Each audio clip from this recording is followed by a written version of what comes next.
நீ என்னங்கிறா யார் வீட்லயே பூ நின்னுங்கிறா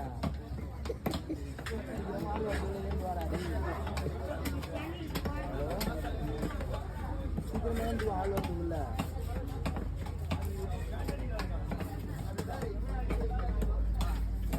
ட்ரெஸ் போடுறியா கட்டமா மாட்டீங்க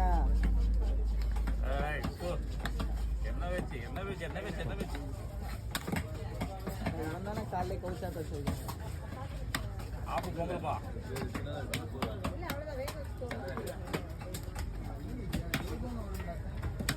நாளைக்கு வா ஜெயஜன்